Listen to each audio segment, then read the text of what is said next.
Olha só, a grande questão é que o Donald Trump e os americanos, eles não estão para brincadeira. De que eles vão aumentar, né, gradativamente a pressão contra o Brasil, enquanto o governo de esquerda tiver no poder e continuar tomando medidas como as medidas que eles estão tomando. Isso aí já tá claro e evidente que o caminho a ser tomado será mais ou menos nesse sentido. Eu falei para vocês, né, no editorial passado, que aquele caso, dos cubanos, em que o Brasil financiava Cuba, ia escalar e alcançar mais pessoas. E eu não estava errado. E eu ainda citei para vocês, vão chegar no Padilha. E vou lá. Estados Unidos cancelaram o visto de filha e da mulher do Alexandre Padilha, que é o ministro da Saúde. Os Estados Unidos cancelaram o visto da mulher e da filha de 10 anos, de Alexandre Padilha, ministro da Saúde do governo Lula do PT. As duas estão no Brasil. A família de Padilha foi informada do cancelamento nessa manhã por comunicados enviados pelo Consulado-Geral dos Estados Unidos em São Paulo. Nos comunicados obtidos pelo blog, o governo americano informa que os vistos foram cancelados, porque após a emissão surgiram informações indicando que a mulher de Padilha e a filha não eram mais elegíveis. Padilha, que comandava a pasta em 2013, quando foi criado Mais Médicos, afirma ao blog da Ana Flor que não teve visto cancelado, porque o dele está vencido há vários meses. Ele está sem visto desde 2024. Segundo esses documentos, o cancelamento de visto impede a pessoa de entrar nos Estados Unidos. Caso já esteja em solo americano, pode permanecer durante o período de vigência. O visto é cancelado assim que ele deixa o país. Então, assim, eu já falei para vocês que eles vão aumentar. Isso aqui vai chegar na Dilma Rousseff. Não tenho dúvida que vai chegar na Dilma Rousseff e a ideia é assim. Vai aumentando cancelamento de visto, cancelamento, e aí pega a cabeça do negócio e pum, magnifica. Foi assim que fizeram em relação ao Supremo Tribunal Federal. E agora eles partiram para o lado do governo, né, do governo Lula. E aí a última cartada vai ser contra o Lula mesmo. É o que a gente consegue inferir, né, dessas medidas que vem acontecendo pelos norte-americanos. A situação tá tensa, meu amigo, bem tensa. Vamos lá, pessoal. Essa aqui pegou algumas pessoas de surpresa. O ministro Nunes Marques divergindo dos demais ministros do Supremo Tribunal Federal. O Nunes Marques diverge da maioria e vota contra a condenação da Carla Zambelli. Pois é. Lembra que a Zambelli já foi condenada no caso do Walter Delgatti, aquele hacker que era um mentiroso quanto mais, e só com base na palavra dele, a Carla Zambelli acabou sendo condenada, é o que argumenta a oposição. Agora, tinha um outro caso também, e isso aí, muita gente pistola, é o caso da Carla Zambelli ter sacado uma arma e andar atrás, né, de um militante de esquerda, um jornalista militante de esquerda. Até o Bolsonaro ficou revoltado com a Carla Zambelli, disse que não gostou daquilo e que aquilo ali poderia ter sido um dos motivos pelo Bolsonaro ter perdido a eleição. Convence, né? Mas o que acontece? O ministro Nunes Marques, do Supremo, divergiu da maioria do plenário nessa sexta-feira em julgamento que pode acarretar mais uma condenação a Carla Zambelli, que está presa lá na Itália. Teve problemas de saúde, desmaiou. O juiz da Itália teve que pedir para a Carla Zambelli passar por uma perícia. Então tem muita coisa acontecendo em situação da Carla Zambelli. Nunes Marques votou contra a aplicação da pena de 5 anos e 3 meses de prisão em regime semiaberto, além da perda do mandato, pelas acusações de porte ilegal de arma de fogo, constrangimento ilegal, que é aquele caso lá onde ela saiu andando atrás do militante de esquerda. O processo estava parado desde o pedido de vista do ministro e no retorno da análise no plenário virtual ele foi contra a condenação. A parlamentar, Zambelli, que já está sentenciada a 10 anos de prisão pela invasão do sistema do CNJ, está presa na Itália. O julgamento dessa ação penal refere-se ao caso em que Zambelli sacou uma arma contra um jornalista em via pública em São Paulo durante o segundo turno. Né? Aí aqui não é blogueiro, é jornalista, né? É a esquerda, né? É a mídia. Vamos lá, publicação do Paulo Figueiredo também. Essa aqui é interessante. O Supremo Tribunal Federal se recusa a divulgar termos de acordo com a Suprema Corte. E o princípio da transparência enfiaram aonde? Hein? O Supremo Tribunal Federal escondeu termos de um acordo com a Suprema Corte da China sobre uma cooperação de inteligência artificial. Caramba, assim, quando a gente vê as falas do Gilmar Mendes, não, a gente admira muito o modelo chinês e tal, e blá blá blá, blá blá blá. Cara, isso acende um alerta, assim, sem precedentes, né? O Supremo se recusa a divulgar memorandos de parceria com o Tribunal Chinês, que ainda foi iniciada desde 2015. O acordo prevê a troca de informações, tecnologias e o uso de IA para processos judiciais, mas o STF não explicou nenhum detalhe. Barroso visitou a China em 2024 e palestrou sobre a IA para 300 juízes. O vice-presidente chinês He Xiaorong veio ao Brasil, né? Acho que é isso mesmo, He Xiaorong veio ao Brasil e foi recebido por Fachin, citando 43 milhões de processos na China, né? Amigo. Agora, o Supremo foi palco de um momento interessante. Lá, os ânimos estão à flor da pele. Tá dando o que falar. Thomas publicou uma matéria interessante sobre um quebra-pau. Ministro Luiz Fux e Barroso, com direito a sair batendo o laptop. Dá uma olhada nisso. Olha só, interessante pra caramba. O Thomas fez uma publicação aqui onde ele diz o seguinte: o verniz do Supremo Tribunal Federal acaba de rachar. Em uma ação marcada pela tensão, em uma sessão marcada pela tensão, o ministro Fux reclamou publicamente de ter perdido a relatoria de um caso. Barroso, em tom ríspido, rebateu, acusando Fux de não ser fiel aos fatos. É a forma de chamar de mentiroso, né? De não ser fiel aos fatos.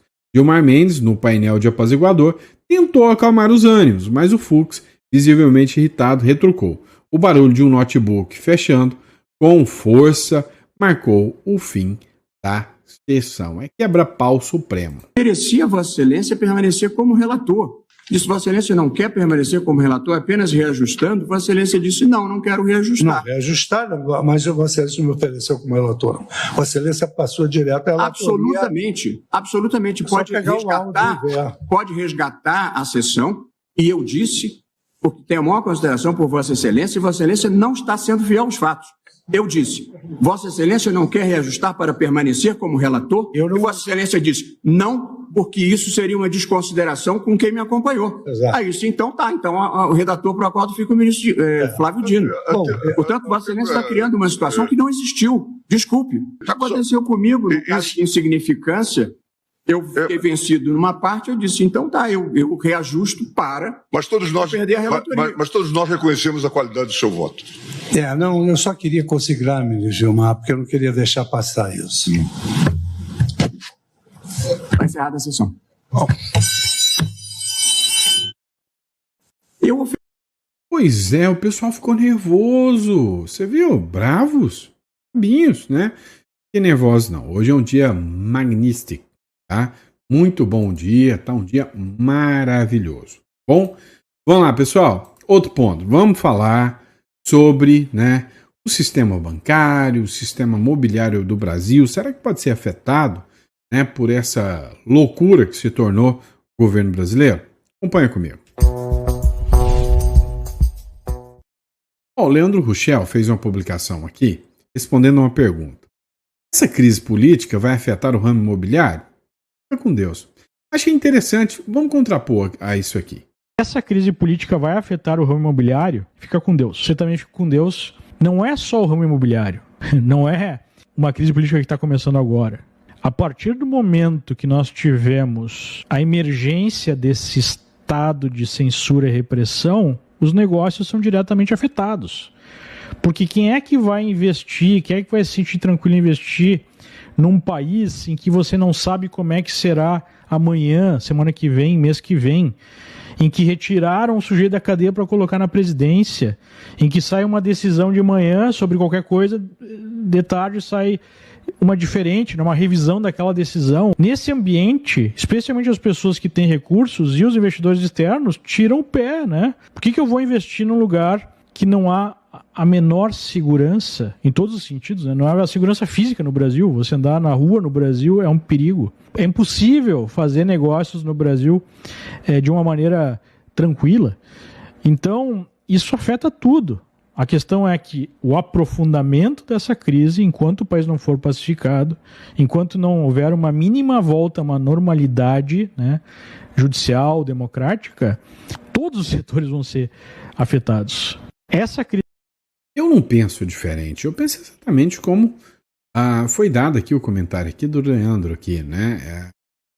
Hoje, acreditar em investimentos no Brasil, num país de uma insegurança jurídica tão complicada, hoje o risco Brasil, o fator segurança política e jurídica justifica muito na hora do pensamento do investidor. Tenho certeza disso.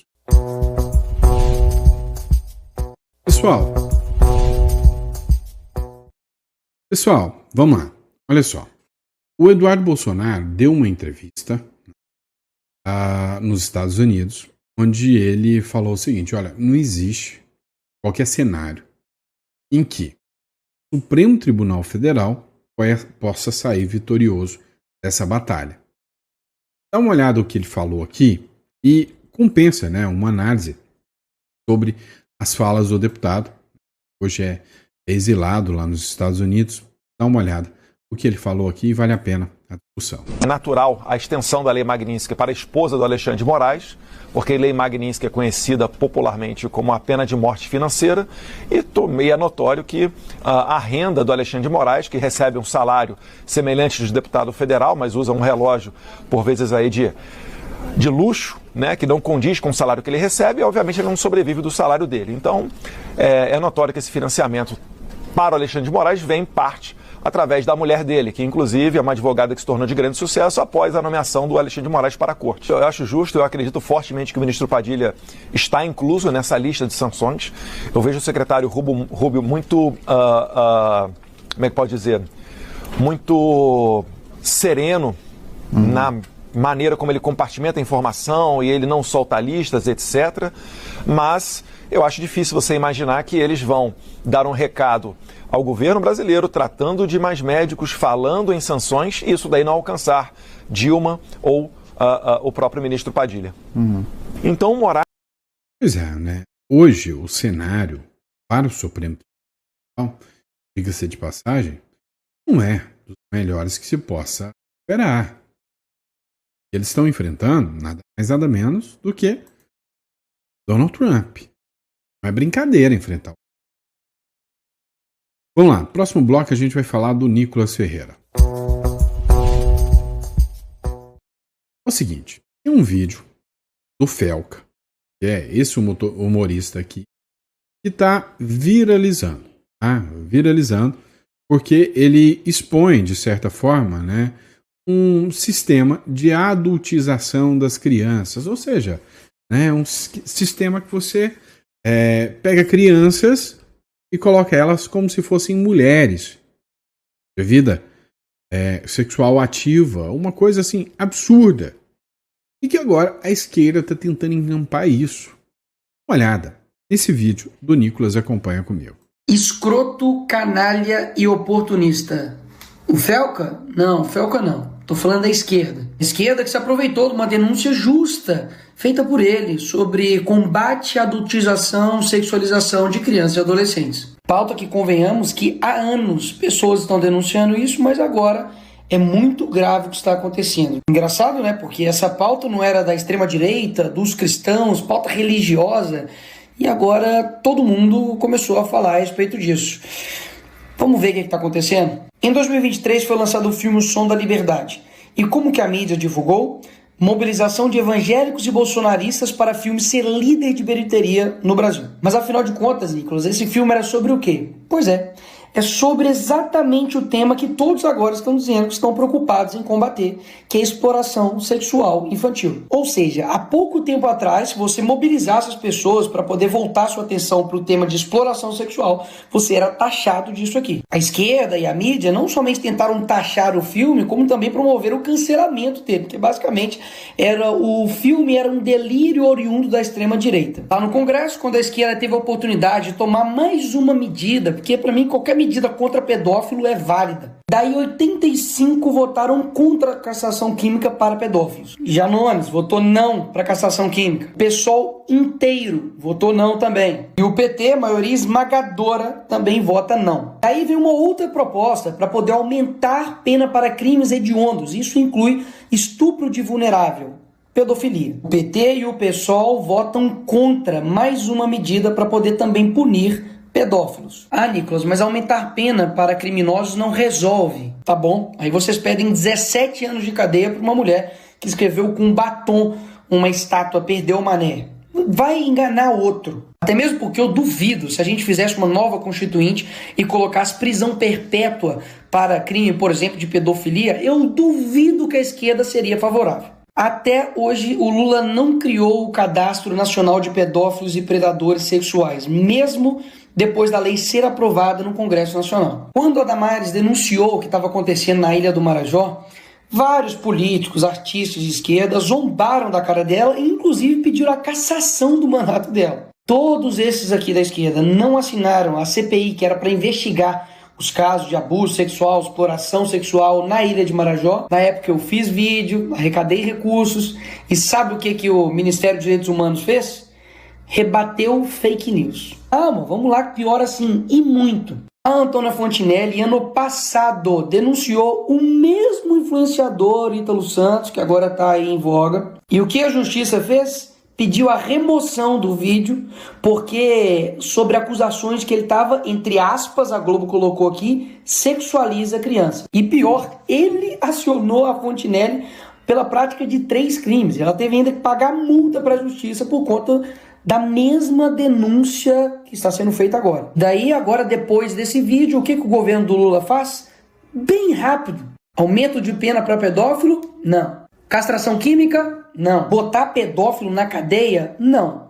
Agora, se aproveitar de uma pauta legítima para poder criar uma lei que vai censurar a internet, aí sim. Na mesma hora, o governo do PT enviou um projeto para regulamentar as redes sociais. Até o momento, tem mais de 30 projetos de lei para poder regulamentar as redes sociais. E um total de 0 para poder punir pedófilo. É tão descarada a tara desse governo para usar qualquer pauta para poder censurar a internet, de que esse projeto que eles vão enviar para o Congresso prevê a suspensão provisória da rede social do cara antes de qualquer decisão judicial. Ou seja, a pessoa vai lá e denuncia, não é o post dela que cai, não.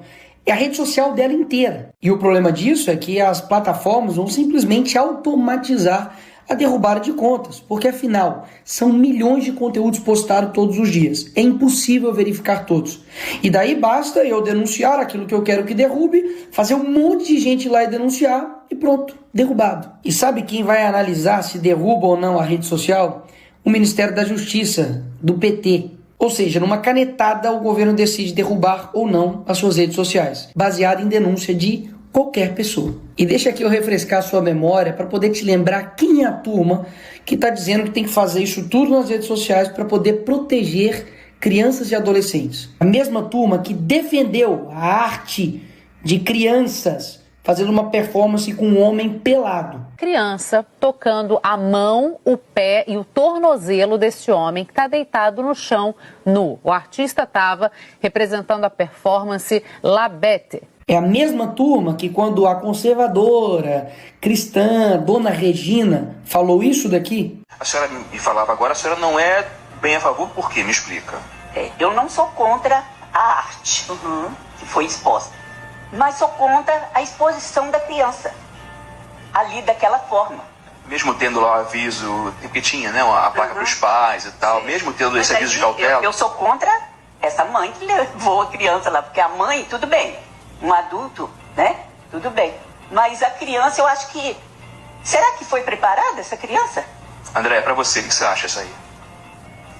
Prefiro não comentar. A reação dela foi essa, e o pior foi o que ela falou e defendeu. A exposição é uma coisa absolutamente delicada, a performance dele, um trabalho extremamente delicado. Não tinha nada de violento ou de pornográfico, entende?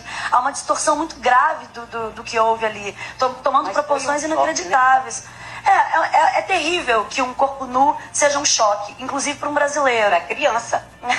É a mesma turma que defende esse tipo de funk dentro de escola.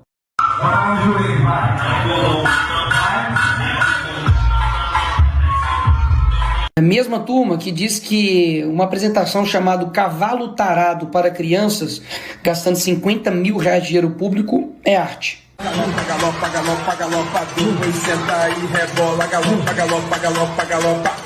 Olha os cavalos do circo. É a mesma turma que defende isso daqui: crianças em paradas LGBT.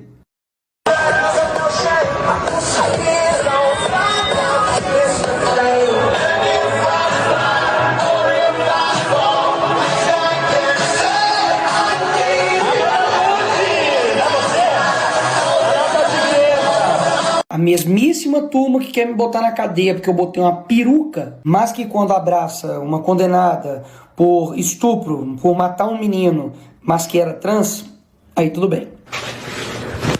É a mesma turma que diz que agora está defendendo crianças e adolescentes, mas que lançou um livro para crianças e adolescentes que tinha lá uma brincadeira chamada Casa, Mata ou Trepa, e colocou aqui o nome do Kid Bengala, que é um ator pornô. E nem adianta dizer de que não era o meu público, é mentira o que você está dizendo, porque eu tenho provas. Tá tudo aqui explicadinho no dossiê Felipe Neto, tudo o que você precisa saber. Assista aí para quem esse livro estava sendo vendido com uma brincadeira Casa, Mata ou Trepa, que tinha um ator pornô no meio. Você vai fazer um canal para adulto ou para criança? Bom, eu hoje faço mais para o público jovem. Eu hoje atraio mais o público jovem, mais na sua faixa etária, e é o público que mais me deixa feliz de fazer, cara. Porque eu adoro o público adulto, mas o público infantil, ele tem uma inocência e uma vontade de se divertir diferente do adulto. E eu fico mais feliz fazendo para o público mais jovem. A mesma turma que diz isso daqui sobre pedofilia. Envolvendo os pedófilos que sofrem de um transtorno. Isabela, há muito preconceito com relação a isso, porque é um tipo de crime que nos enoja muito como sociedade, né? Mas fato é que é uma doença, não tem cura, mas tem tratamento. A pedofilia é uma doença crônica que não tem cura. Os médicos até fazem uma comparação com a diabetes e com o alcoolismo, que exigem cuidado redobrado e tratamento por muito tempo. A estratégia desse pessoal é esse daqui. Primeiro dizem que é doença para não dizer que é crime. Depois torna um crime dizer que é doença. A lógica desse pessoal é que um pedófilo não pode ir pra cadeia porque não é crime, é doença. Mas se você falar que pedofilia é crime, você se torna um criminoso e deve ir pra cadeia. Inclusive, a mesma turma que se utilizou de uma frase infeliz do Bolsonaro, de que pintou um clima, para poder dizer que é contra a pedofilia. Mas essa mesma pessoa foi presa por estuprar uma menina de 12 anos. Esse daqui foi o cara responsável por fazer esse crime aí. Esse outro aqui, que é militante LGBT, comunista, tentou fazer sexo oral com uma criança de 13 anos de idade. Aí ele aqui, agora na foto. Mesma turma que diz que amor não tem gênero, religião, sexualidade, cor e, pelo visto, nem idade para eles, né? Porque ele mesmo foi investigado, indiciado e preso por estupro. Mas espera aí, eu não estou querendo dizer que esse crime é exclusivo somente da esquerda. Até mesmo porque esse tipo de crime pode ser cometido por qualquer pessoa. Pastor, padre, pai de santo, mulher, professor, líder religioso, enfim. Agora, o combate a esse crime não é todo mundo que quer combater, não. Mas combater de verdade. E não somente entregar essa responsabilidade de cuidar dos filhos, que é do pai, para a plataforma. E é exatamente isso que eu elaborei, porque eu sei que tem que ter um conjunto de atitudes para poder combater isso de forma séria. Ou seja, além de acrescentar uma pena, incluindo um artigo no ECA, punindo de 4 a 8 anos quem de fato produzir, dirigir, fotografar, filmar e tudo isso aqui que envolve exposição de criança, adolescente ou adultize, paga isso daqui de pena, vai pra cadeia. Além da prisão, faz com que o poder público promova campanhas de conscientização, faz com que a plataforma ofereça ferramentas para que os pais configurem para poder ajudar e proteger os seus filhos e, principalmente, faz com que as plataformas sejam responsabilizadas caso depois da notificação do Ministério Público, da autoridade, não tome as medidas cabíveis para poder derrubar o perfil, derrubar o conteúdo e realmente impedir com que esse criminoso continue na internet. Agora, tanto o projeto que o PT vai mandar, quanto o 2628, que está aí para poder ser votado semana que vem também, não fala nada sobre punir o pedófilo criminalmente. Nada. O que tem é o Estado regulamentando absolutamente tudo, incluindo o conteúdo aqui ofensivo, ele independe de ordem judicial, que era o mesmo problema do projeto lá que eu disse do Lula. Ainda tem muitos outros problemas que eu não vou ficar esticando aqui. Mas do jeito que está hoje, é impossível votar esse projeto. Porque está mais do que claro que eles querem fazer de tudo para poder regulamentar a internet e vão usar qualquer coisa para isso. Ah, Neymar machucou o joelho, vamos regulamentar a internet. Ou seja, são diversas ações que precisam ser tomadas e o que não dá para fazer é vender uma narrativa mentirosa usando uma pauta genuína para poder prometer para as pessoas que basta fazer isso que vai acabar com o problema de abuso sexual contra crianças online. Agora, isso é um dado assustador. Familiares e conhecidos são responsáveis por 68% dos casos de violência sexual contra crianças no Brasil. O que isso quer dizer? De que várias ações precisam ser tomadas, mas a principal, de fato, está na família. E é claro, cada família tem a sua realidade, seja financeira, seja de tempo, isso aí todo mundo sabe. Mas se você não consegue tomar conta daquilo que seu filho vê, escuta em um celular, tem uma notícia para te dar. Você não é pai e nem mãe. E daí você vai transferir essa responsabilidade para o Estado, até mesmo para uma empresa? Tá de sacanagem, né? Esse é o caminho mais fácil, mas também o caminho mais totalitário.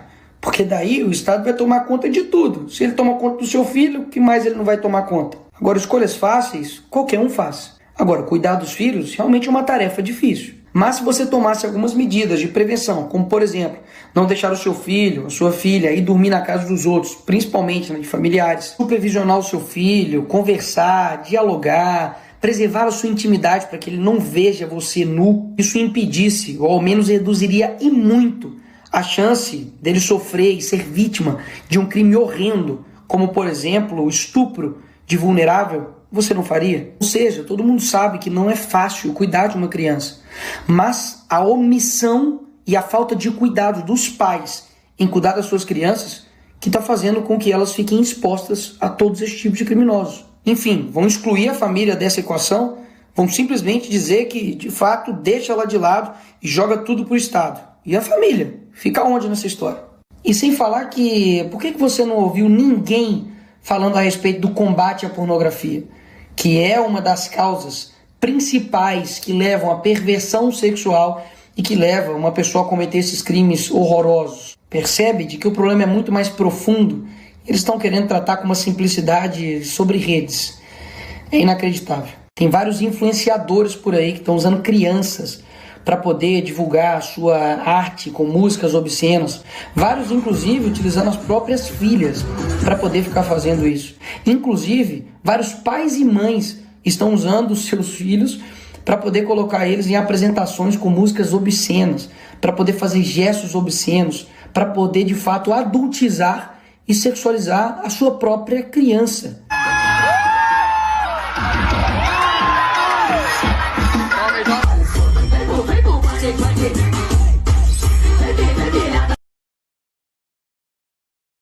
Dúvidas que para combater esses criminosos precisa de penas severas, prevenção, depois monitoramento e principalmente um cuidado da família. Não tire a sua responsabilidade como família de cuidar dessas crianças e adolescentes. Porque caso contrário, você acredita mesmo que um governo que não consegue proteger as crianças e adolescentes no mundo real vai conseguir proteger elas no mundo virtual? Não dá pra cair nessa. Escroto. Pois é. Que vídeo, né? É a única coisa que eu posso falar. Abraço, pessoal. Vejo vocês na próxima.